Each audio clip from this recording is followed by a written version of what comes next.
ನಾಗಮಂಗಲದ ಬದ್ರಿಕೊಪ್ಪ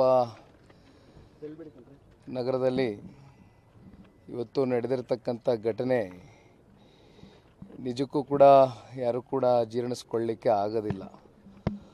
28 ವರ್ಷದ ಕಿರಣ್ ಅಂತಕ್ಕಂಥ ಒಬ್ಬ ಯುವಕ ಏನು ಪ್ರತಿ ವರ್ಷವೂ ಕೂಡ ಗಣೇಶ ವಿಸರ್ಜನೆ ಕಾರ್ಯಕ್ರಮದಲ್ಲಿ ಪ್ರಮುಖ ಪಾತ್ರವನ್ನು ವಹಿಸ್ತಾ ಇದ್ದ. ಭಾಳ ಉತ್ಸಾಹಕತೆಯಿಂದ ಅವನೇ ನಿಂತು ಗಣೇಶ ವಿಸರ್ಜನೆ ಕಾರ್ಯಕ್ರಮದಲ್ಲಿ ಪ್ರತಿ ವರ್ಷವೂ ಕೂಡ ಎಲ್ಲರ ಜೊತೆಯಲ್ಲೂ ನಗನಗ್ತಾ ಹೆಜ್ಜೆ ಆಗ್ತಾ ಇದ್ದ ಅಂತಕ್ಕಂಥದ್ದನ್ನು ಕೇಳ್ಪಟ್ಟೆ. BCom ಓದಿದ್ದ. ಸನ್ಮಾನ್ಯ ಸುರೇಶ್ ಗೌಡರು ಅವನಿಗೆ ಕೆಲಸ ಕೊಡಿಸ್ಬೇಕು ಅಂತಕ್ಕಂಥ ವಿಷಯವನ್ನು ಸನ್ಮಾನ್ಯ ಕುಮಾರಣ್ಣವ್ರ ಹತ್ರ ಪ್ರಸ್ತಾವನೆ ಮಾಡಿದ್ರು. ಯಾವುದಾದ್ರೂ ಒಂದು ಕಂಪ್ನಿಯಲ್ಲಿ ಅವನಿಗೆ ಜಾಬ್ಗೆ ಸೇರಿಸಬೇಕು ಅಂತಕ್ಕಂಥದ್ದು ಚರ್ಚೆ ಆಗಿತ್ತು. ಆದರೆ ನಿನ್ನೆ ನಡೆದಿರ್ತಕ್ಕಂಥ ಘಟನೆ ತಮ್ಮೆಲ್ರಿಗೂ ಗೊತ್ತಿದ್ದಾಗೆ ಗಣೇಶ ವಿಸರ್ಜನೆ ಕಾರ್ಯಕ್ರಮದಲ್ಲಿ ಏನು ಕೆಲವೊಂದಷ್ಟು ಘಟನೆಗಳು ನಡೀತು. ಇಡೀ ರಾಜ್ಯಕ್ಕೆ ಅದನ್ನು ತಾವು ತೋರಿಸಿದ್ದೀರಿ. ಆದರೆ ಕಿರಣ್ಗೆ ಒಂದು ಸ್ವಲ್ಪ ಮಾನಸಿಕವಾಗಿ ಈ ಒಂದು ಘಟನೆಯಿಂದ ಅವರ ಸ್ನೇಹಿತರುಗಳು, ಅವರ ಸಹಪಾಠಿಗಳು ಇವತ್ತೇನೋ ಭಾಳಷ್ಟು ಜನ ಕಸ್ಟಡಿನಲ್ಲಿದ್ದಾರೆ. ತಂದೆಯವರು ಇದ್ದಾರೆ. ತಂದೆಯವರು ಈಗ ತಾನೇ ಈ ಕಾರ್ಯಕ್ಕೆ ಇವತ್ತು ಇಲ್ಲಿ ಬಿಟ್ಟಿರ್ತಕ್ಕಂಥದ್ದವ್ರನ್ನ ಹೊರಗಡೆ. ಇವೆಲ್ಲವನ್ನ ನೋಡಿ ಭಾಳ ಮನನೊಂದು ಅವನಿಗೆ ಒಂದು ರೀತಿ BP ವೇರಿಯೇಷನ್ ಆಗಿ ಇವತ್ತು ಸಾವನ್ನು ಅಪ್ಪಿರ್ತಕ್ಕಂಥದ್ದು ನಿಜಕ್ಕೂ ಕೂಡ ವಿಷಾದನೀಯ, ಭಾಳ ದುಃಖಕರವಾದಂಥ ಸಂಗತಿ. ಏಕೆಂದರೆ ಈಗ ತಾನೇ ಸಣ್ಣ ಮಗುನ ಪಾಪುನ ನೋಡಿದೆ. 2 ವರ್ಷವೂ ಆಗಿಲ್ಲ ಅಂತಕ್ಕಂಥದ್ದು ಕೇಳಿದೆ. 1 ವರ್ಷವಾ? 1.25 ವರ್ಷ. ಅವರು ಹೆಣ್ಣು ಮಗಳಿಗೆ ಸನ್ಮಾನ್ಯ ಕುಮಾರಣ್ಣವರು ಈಗ ತಾನೇ ದೂರವಾಣಿ ಮೂಲಕ ಮಾತನಾಡಿದ್ದೇವೆ. ಸುರೇಶ್ ಗೌಡರು ಮಾತನಾಡಿದ್ದಾರೆ. ಏನು ಕಿರಣ್ ಅವ್ರಿಗೆ ಜಾಬ್ ಕೊಡಿಸ್ಬೇಕು ಅಂತಕ್ಕಂಥ ವಿಚಾರವಾಗಿ ಮುಂದಿನ ದಿನಗಳಲ್ಲಿ ಜಾಬಿನ ಎಲ್ಲ ರೀತಿ ವ್ಯವಸ್ಥೆಗಳಾಗ್ತಾಯಿತ್ತು. ಅದನ್ನು ಮುಂದಿನ ದಿನಗಳಲ್ಲಿ ಆ ಹೆಣ್ಣುಮಗಳಿಗೆ ಕೊಡಿಸ್ಬೇಕು ಅಂತಕ್ಕಂಥದ್ದನ್ನು ಈಗ ತಾನೇ ಧೈರ್ಯವನ್ನು ತುಂಬಿ ಬಂದಿದ್ದೇವೆ. ಆದರೆ ಒಂದು ಭಾಳ ಬೇಸರ ಆಗ್ತಕ್ಕಂಥ ಸಂಗತಿ, ಶಾಂತಿ ಸಭೆ ಮಾಡ್ತೇವೆ ಅಂತಕ್ಕಂಥದ್ದು DC ಇರ್ಬೋದು, SP ಇರ್ಬೋದು, ಜಿಲ್ಲಾಡಳಿತ ಶಾಂತಿ ಸಭೆ ಮಾಡಿದ್ದಾರೆ. ಶಾಂತಿ ಸಭೆ ಕೇವಲ ಕಾಟಾಚಾರದ ಸಭೆನಾ ಅಂತಕ್ಕಂಥ ಪ್ರಶ್ನೆ ನಮ್ಮಲ್ಲಿ ಕಾಡ್ತಾ ಇದೆ. ಶಾಂತಿ ಸಭೆ ಆದ ನಂತರ ಶಾಂತಿ ನೆಲೆಸಬೇಕಲ್ವಾ? ಏನಾಗಿದೆ? ಆದರೆ ಈಗ ಕಸ್ಟಡಿನಲ್ಲಿ ಇರ್ತಕ್ಕಂಥವ್ರು, ಕಾನೂನಿದೆ, ಕೋರ್ಟ್ ಇದೆ, ಲಾಯರ್ಗಳಿದ್ದಾರೆ. ಅವ್ರನ್ನ ಯಾವ ರೀತಿ ಹೊರಗಡೆ ತಗೊಬರ್ಬೇಕು, ಅವ್ರಿಗೆ ಯಾವ ರೀತಿ ನಾವು ನ್ಯಾಯ ಒದಗಿಸ್ತೇವೆ ಅವ್ರ ಜೊತೆಯಲ್ಲಿ ನಿಂತು. ಆದರೆ ಮಿಕ್ಕದವ್ರು ಏನು ತಪ್ಪು ಮಾಡಿದ್ದಾರೆ? ಹೆಣ್ಮಕ್ಳುಗಳು ಇವತ್ತು ಕಣ್ಣಲ್ಲಿ ನೀರು ಹಾಕ್ತಾ ಇದ್ದಾರೆ. ಅಕ್ಕಪಕ್ಕ ಊರಿನವರು ಬಂದು ಅವ್ರಿಗೆ ಸಹಾಯ ಹಸ್ತ ಕೈ ಚಾಚ್ತಾ ಇದ್ದಾರೆ. ಈ ಘಟನೆ ಆದಾಗ ಕುಮಾರಣ್ಣವ್ರು ಬಂದರು.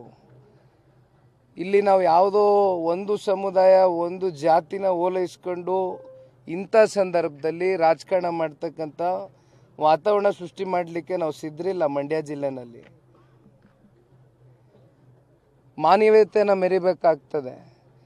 ಯಾರ್ಯಾರಿಗೆ ಅವರ ಆಸ್ತಿಗಳು ನಷ್ಟ ಆಗಿದೆ, ಯಾರ್ಯಾರಿಗೆ ನೋವುಂಟಾಗಿದೆ, ಪ್ರತಿಯೊಬ್ಬರಿಗೂ ಕೂಡ ಬಂದು ನಿಂತು ಸಾಂತ್ವನ ಹೇಳೋದಷ್ಟೇ ಅಲ್ದಿರ ಆರ್ಥಿಕವಾಗಿ ನೆರವನ್ನು ನೀಡಿ ನಿಮ್ಮ ಜೊತೆನಲ್ಲಿದ್ದೀನಿ ಅಂತಕ್ಕಂಥ ಆತ್ಮವಿಶ್ವಾಸ ತುಂಬಿಸೋದ್ರು.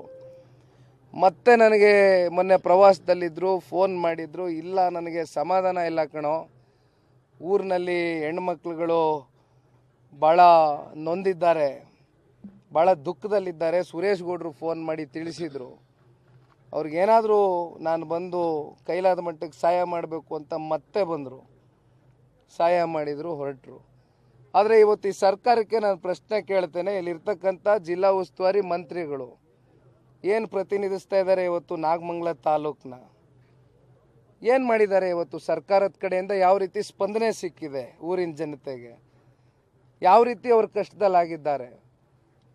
ಇವತ್ತು ಶಾಂತಿ ಸಭೆ ಹೆಸರಲ್ಲಿ ಶಾಂತಿ ವಾತಾವರಣ ಸೃಷ್ಟಿ ಮಾಡಬೇಕಾಗಿರ್ತಕ್ಕಂಥ ಜಿಲ್ಲಾಡಳಿತ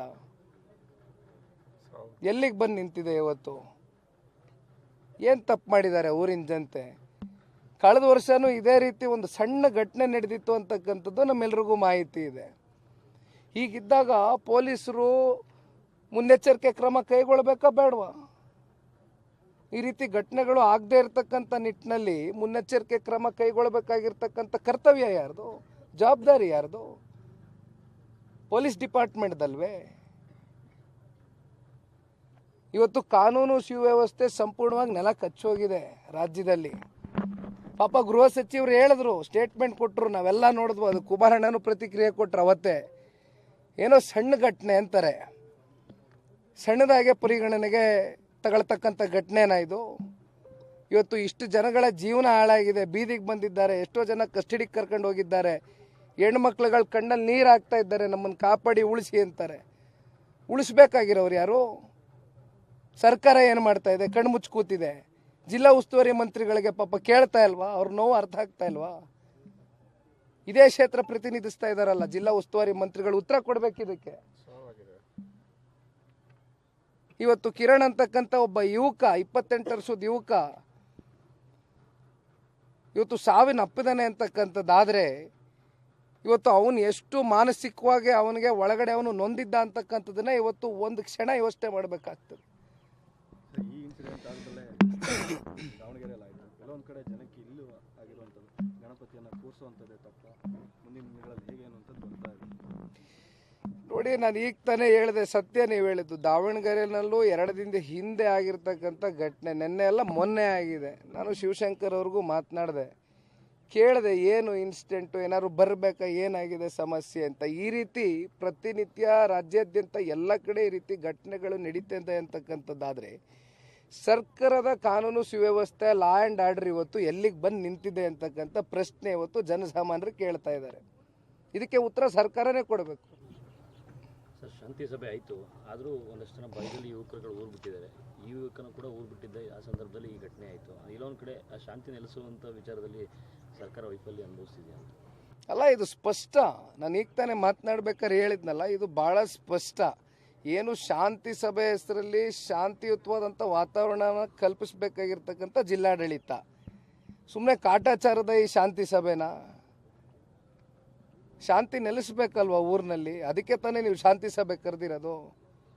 ಬಟ್ ಅಂತಿಮವಾಗಿ ನೀವು ಕೊಟ್ಟಿರೋದೇನು ಜನಗಳಿಗೆ? ಸರ್, ಇವತ್ತು ಸ್ನೇಹಿತನ ಅಂತ್ಯ ಸಂಸ್ಕಾರಕ್ಕೆ ಬರೋಕ್ಕಾಗದಂಥ ಪರಿಸ್ಥಿತಿಯಲ್ಲಿ ಗ್ರಾಮಸ್ಥರು ಯುವಕರಿದ್ದಾರೆ ಬಂಧನದ ಭೀತಿಯಲ್ಲಿ. ನೋಡಿ, ಇವತ್ತು ಈ ಘಟನೆಯಲ್ಲಿ ಸಾಕಷ್ಟು ಜನ ಇವತ್ತು ಕಸ್ಟಡಿಗೆ ತಗೊಂಡಿದ್ದಾರೆ. ನಾನು ಈಗ ತಾನೇ ಪ್ರಾರಂಭಿಕವಾಗಿ ನಿಮ್ಗೆ ಹೇಳಿದ್ದೇನೆ, ಇವತ್ತು ಕೋರ್ಟ್ ಇದೆ, ಕಾನೂನಿದೆ, ಜೊತೆಯಲ್ಲಿ ವಕೀಲರುಗಳಿದ್ದಾರೆ. ಅವ್ರ ಪರವಾಗಿ ನಿಂತು ಊರಿನ ಜನತೆಗೆ ಪ್ರಾಮಾಣಿಕವಾಗಿ ಅವರ ಕಷ್ಟ ಸುಖದಲ್ಲಿ ಭಾಗಿಯಾಗ್ತಕ್ಕಂಥ ಕೆಲಸ ನಾವು ಮಾಡ್ತೇವೆ. ಆದರೆ ಒಂದು, ನೀವು ಹೇಳ್ದಂಗೆ ಅವರ ಸ್ನೇಹಿತನ ಇವತ್ತೇನು ಕಳ್ಕೊಂಡಿದ್ದಾರೆ, ಇವತ್ತು ಅವ್ರ ತಂದೆಯವ್ರನ್ನ ಈ ಒಂದು ಕಾರ್ಯಕ್ಕೆ ಇವತ್ತು ಬಿಟ್ಟಿದ್ದಾರೆ.